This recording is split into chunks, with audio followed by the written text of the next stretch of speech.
Hello everyone, welcome back to my channel. So I hope कि आप सभी लोग बहुत अच्छे होंगे और आप अपने एग्ज़ाम की प्रिपरेशन भी बहुत अच्छे से कर रहे होंगे।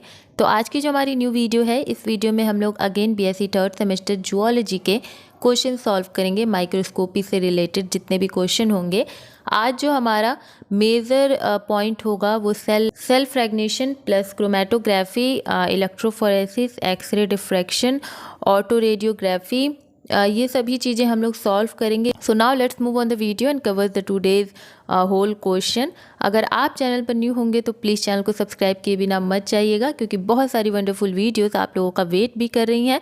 प्लस आगे जो भी वीडियोस आएंगी वो आपसे छूटे ना, इस वजह से आप सब्सक्राइब प्लस बेल आइकन को प्रेस भी कर लेना। Okay, now let's move on the video. आज का फर्स्ट क्वेश्चन है, pure fractions of cellular components can be obtained by. तो प्योर जो एक सेलुलर कंपोनेंट होता है वो हम लोग कैसे पा सकते हैं? तो डिफरेंशियल सेंट्रीफ्यूगेशन के मेथड से।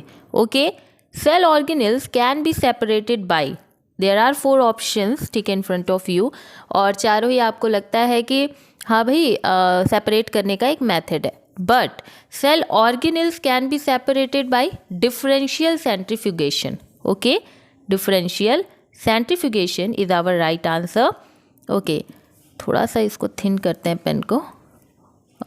Differential centrifugation. Okay, 51, technique by which sub cellular components are separated on the basis of their physical property. क्या बोलते हैं हम? Cell fractionation. Okay, in 1926 Nobel Prize for Chemistry was awarded to Theodor Schwarzenberg for the development of, किसके development के लिए?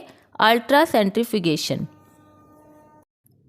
53rd question, in which of the following units the sedimentation coefficient of a सब cellular particles is express. किस में करते हैं हम लोग एक्सप्रेस? स्वेडबर्ग में।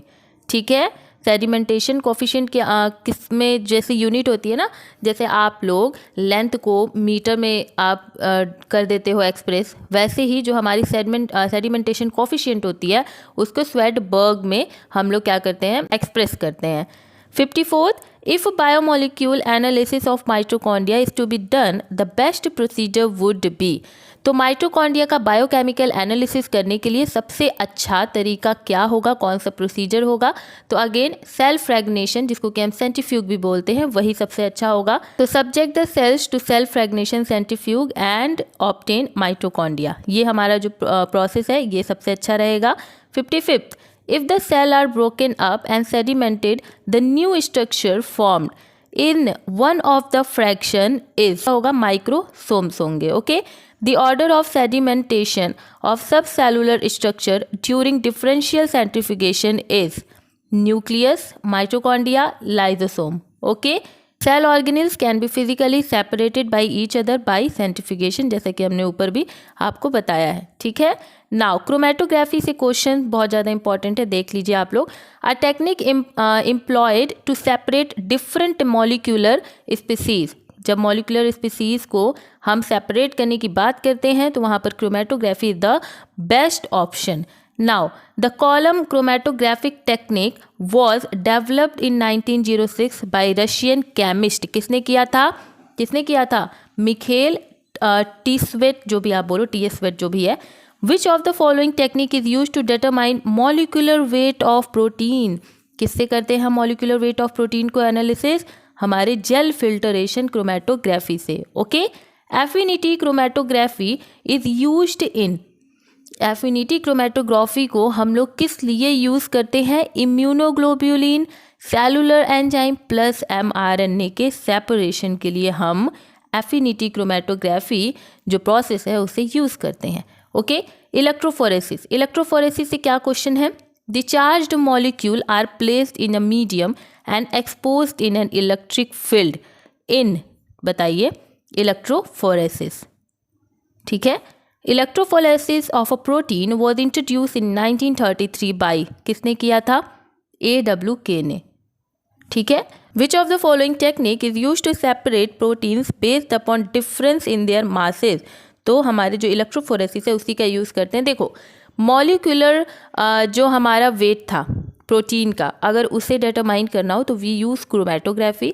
अगर हमें सेपरेट करना हो प्रोटीन को उनके मास के डिफरेंस के अकॉर्डिंग, तो हम इलेक्ट्रोफोरेसिस का यूज़ करते हैं। ठीक है, 2 dimensional poly acrylamide gel electrophoresis was developed by, तो पैट्रिक ने किया था। एक्सरे डिफ्रैक्शन से क्वेश्चन देख लीजिए। X ray crystallography technique was invented in 1912 by the British scientist. किसने किया था भाई? तो हमारे लॉरेंस ब्रैग ने। ठीक है, लॉरेंस ब्रैग ने। X ray crystallography is use to study, क्या करते हैं भाई, क्यों स्टडी करते हैं हम, मतलब किसकी स्टडी करने के लिए यूज़ होता है? तो 3 डायमेंशनल स्ट्रक्चर ऑफ प्रोटीन, मतलब कि 3D structure of protein. In recent year, considerable attention is being given to DNA-protein interaction because expression of genes is regulated through binding of specific protein on the regulatory DNA sequence. This process of protein binding on DNA can be studied by, किसके द्वारा हम इतना पढ़ सकते हैं? तो x ray crystallography. ठीक है, the first protein whose structure was determined by X-ray diffraction was, क्या था भाई? मायोग्लोबिन। ठीक है, मायोग्लोबिन। ऑटो रेडियोग्राफी से देख लीजिए। ग्रीगर Muller counter is used for the detection and measurement of radiation. ठीक है, name the technique other than microscopy used for the study of the cell. Auto radiography. ठीक है, auto radiography technique was used to trace the path of carbon in photosynthesis. Metabolic process can be studied by means of, किसके लिए?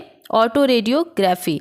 One of the important technique use to study the synthesis of molecule and to trace the metabolic pathway और event in the cell is auto radiography. Which of the following technique would be suitable if one intend to obtain correct information about the location and synthesis of new DNA is use of radioactive precursors of DNA and autoradiography. This is the most important question. तो ये आप याद रखना। Which is not radioactive among the following isotope? 18O। ठीक है, now oxygen। साइटोलॉजिक staining की थोड़ी बात कर लेते हैं। Which of the following is a basic stain? सबसे ज़्यादा बेसिक आप तो हमेशा से सुनते होगे। ठीक है, अगर आप लैब गए हो तो आप इस स्टेन के बारे में तो बिना सुने रह ही नहीं सकते हो, एंड वो है सेफ्रानिन। तो जो मोस्ट रेपिटेटिव जिसके बारे में हम बात करते हैं वो अवार्ड किसको जाता है? सेफ्रानिन को। ठीक है, याद रखना इसको। बेसिक स्टेन क्या है? सेफ्रानिन है। Which of the following is an acidic stain? Acidic क्या है? Orange G. इसको कैसे याद रखना है? ऑरेंज जब आप खाते हो तो खट्टा लगता है। ठीक है, एसिडिक थोड़ा सा लगता है ना, खट्टा लगता है, तो ऐसे आप ऑरेंज जी को याद कर सकते हो कि एसिडिक स्टेन जो है वो ऑरेंज जी होता है। Which of the following stage is obtain from the female scale insect कोकस cacti? किससे कौन सा स्टेन पाते हैं हम लोग? Carmine. Now, name the differential staining procedure that divide bacteria into 2 major group. ये तो आपको हमने पढ़ाया है, Gram staining. Okay? The Gram staining procedure was developed by Danish bacteriologist Christian Gram in 1884. ये सब आपको पढ़ाया है हमने। Which of the following dyes is employed in Gram staining? कौन से डाई का यूज़ करते हैं हम लोग? Crystal violet. Okay? Gram staining is क्या है? स्टेनिंग टेक्निक है जो कि हमारे जो डैनिश साइंटिस्ट थे, नाम था क्रिश्चियन ग्राम, उन्हीं की ये एक टेक्निक है स्टेनिंग प्रोसीजर, जहाँ पर हम बैक्टीरिया को दो चीज़ों में क्लासीफाई कर देते हैं कि भैया तुम ग्राम पॉजिटिव हो, तुम ग्राम निगेटिव हो। ठीक है, जो वॉयलेट कलर ले लिया वो ग्राम पॉजिटिव हो गया, जो पिंकिश कलर है वो हमारे ग्राम निगेटिव हो गए। ठीक है, तो ये चीज़ें इनमें होती हैं। Which of the following is a gram negative bacterium? कौन सा बैक्टीरियम ग्राम निगेटिव होगा? ये चीज़ हमने आपको बताई थी। ठीक है, Escherichia. Okay, bacterial cell can be stained with, किससे हम लोग स्टेन करते हैं? Crystal violet plus iodine. Okay, now Christian Gram belong to which country? किस कंट्री से बिलोंग करते हैं वो? डेनमार्क। ठीक है, नाउ वाइटल स्टेनिंग की बात कर ले। Which of the following is a vital stain? Vital stain क्या है हमारा? Janus green B. Natural red is a vital stain use to stain. Natural red हम लोग किसके लिए यूज़ करते हैं? प्लांट वैक्यूल के लिए। जब हमें प्लांट वैक्यूल देखना हो तो हम जब भी स्टेनिंग करेंगे तो एक वाइटल स्टेन चूज़ करेंगे जिसमें नेचुरल रेड जो है उसी का यूज़ करके हम प्लांट वैक्यूल को स्टेन करेंगे, देन अंडर द माइक्रोस्कोप हम उसे देखेंगे। Which of the following stain is used for determination of cytochrome oxidase activity in the cell? तो Janus green B. Now histochemistry and cytochemistry की बात करें Millon reaction is used for the detection of protein, ठीक है। Basic carmine method is used for localizing, किसके लिए, glycogen. तो अभी हमने बताया आपको कि जो कार्मीन है वो किससे मिल रहा था हमें, एक इंसेक्ट का नाम था कोकस कैक्टी, फीमेल स्केल इंसेक्ट, जिससे हमें कार्मीन ऑब्टेन होता है। क्यों, उसका यूज़ किस में होता है, लोकलाइज ग्लाइकोजन लोकलाइजिंग के लिए वो यूज़ होता है। केन-स्नाइल blue sulphate method is used for differentiating neutral fat plus fatty acid. Cytochemical technique for detection of DNA was developed by, किसके द्वारा डेवलप किया गया था, Feulgen and Rosenbeck. Feulgen reaction is a specific test for establishing the presence of DNA, ऊपर ही अभी पढ़ लिया। The stain used in Feulgen reaction to stain DNA is leucobasic fuchsin, या जो भी आप बोलो, इन लोग के तो नाम ही इतने अजीब होते हैं कि क्या ही बताया जाए। The Feulgen nucleal reaction include the following, ठीक है। तो जो ऑप्शंस हैं, the acid hydrolysis remove the purine at the level of the purine. देखो इस क्वेश्चन से आपको कोई उतना मतलब नहीं है तो इसको छोड़ दो, ठीक है। वैसे तो इसका आंसर ऑल ऑफ दीज होगा, ठीक है। Feulgen reaction is, Feulgen reaction होता क्या है भाई, positive in nucleus and negative in cytoplasm, ठीक है, ये हो गया। Which of the following stain is used in the laboratory for chromosome staining, the most important question. Chromosome के लिए हम एसिटोकार्मीन का यूज़ करते हैं। Cellulosic cell wall can be specially stained by zinc chlor iodide. Pectin substance are generally stained with, जिनमें भी pectin पाया जाएगा, जिनकी सेल वॉल पैक्टीन से बनी होगी, उसको हम लोग रूथेनियम रेड से जनरली स्टेन करेंगे अंडर द माइक्रोस्कोप देखने के लिए। 101 क्वेश्चन है, the technique use for estimation of minimum amount of hormone and drug is called, क्या, रेडियो इम्यूनो एसे, ठीक है।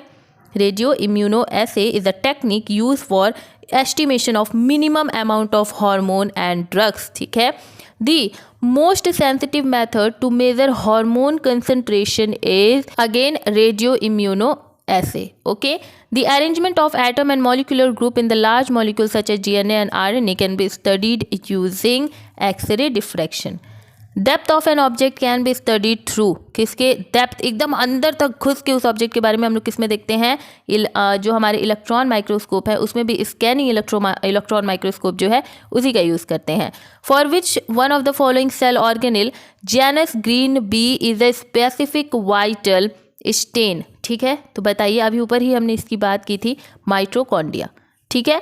Electron microscope is used for, बताइए इसमें से कौन सा जो है ना वो इलेक्ट्रॉन माइक्रोस्कोप से आप देख सकते हो, ठीक है। तो इलेक्ट्रॉन माइक्रोस्कोप से हम किसी भी सेल का स्ट्रक्चर बड़ी आसानी से देख सकते हैं, okay.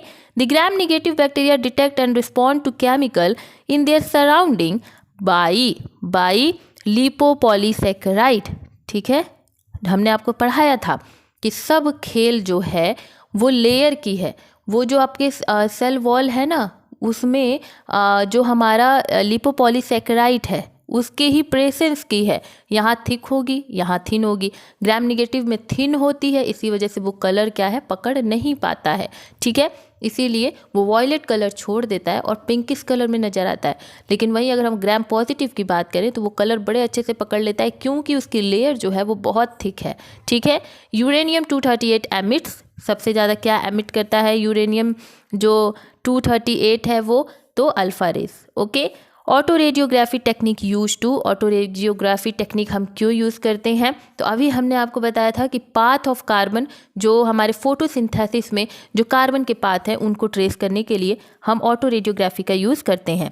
Resolving power of a light microscope is, resolving power एक लाइट माइक्रोस्कोप की क्या होती है, 0.2 micrometre, okay. Cryo preservation is done at temperature, cryo preservation हम 196 डिग्री सेल्सियस -196 डिग्री सेल्सियस पे करते हैं। आयोडीन टेस्ट जो होता है उसका डिटेक्शन, ये तो आपको पता ही है भाई, आयोडीन टेस्ट जो है ये तो आप गलत कर ही नहीं सकते हो, इतना बार इस चीज़ को आपको पढ़ाया गया है कि आयोडीन टेस्ट जो है वो स्टार्च के लिए होता है। अब कहोगे दीदी स्टार्च तो नज़र नहीं आ रहा है, प्रोटीन, फैट, कार्बोहाइड्रेट, काइटिन नज़र आ रहा है, स्टार्च कहाँ है, तो ये बताओ जो हमारा स्टार्च है क्या वो कार्बोहाइड्रेट नहीं है, क्या ये कार्बोहाइड्रेट नहीं है? आपने नहीं पढ़ा है कि जो कार्बोहाइड्रेट है वो मोनोसेक्राइड, पॉलीसेक्राइड, ऑलिगोसेक्राइड होते हैं। आपने नहीं पढ़ा है कि ग्लूकोज एंड सुक्रोज जो होते हैं they are monosaccharide. Maltose, lactose, ये सारे किसके एग्जाम्पल हैं? कार्बोहाइड्रेट के हैं।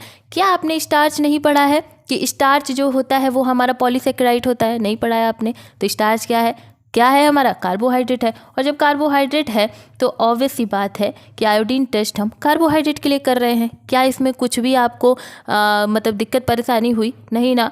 सब cellular component are separated by cell fractionation, ठीक है, fractionation, okay. The technique use for separating molecule by passing electric current is electrophoresis. जहाँ इलेक्ट्रिक करंट की बात आ जाए, इलेक्ट्रोफोरेसिस आपको टिक लगाना है। In cofocal microscope, the specimen is illuminated by laser beam. So this is all about the today's video, and this is all about the microscopy question. Okay, देखिए, अगर हमें ज़रूरत लगती है तो हम इसके अलावा भी जितने आपके टॉपिक्स छूटे हुए हैं उनके ऊपर भी MCQs बना देंगे। आप बस चैनल को सब्सक्राइब कर लीजिए। 4th सेमेस्टर आने वाला है, उसकी भी क्लासेज स्टार्ट होने वाली हैं, तो उसके लिए चैनल को सब्सक्राइब करिए, जितना हो सके शेयर करिए अपने दोस्तों के पास कि हमें भी थोड़ा मोटिवेशन मिले। ओके, नाउ एक और चीज़, पेपर दे करके आना तो टेलीग्राम या इंस्टाग्राम दोनों की लिंक आपको मिल जाएगी, हमें सेंड कर देना कि हम आपके जूनियर्स की हेल्प कर पाएँ। ओके, तो प्लीज़ सेंड कर देना और मिलते हैं नेक्स्ट वीडियो में। Bye bye, take care, be happy, हंसते रहिए, मुस्कुराते रहिए, चैनल को सब्सक्राइब करते रहिए, शेयर करते रहिए। Bye bye.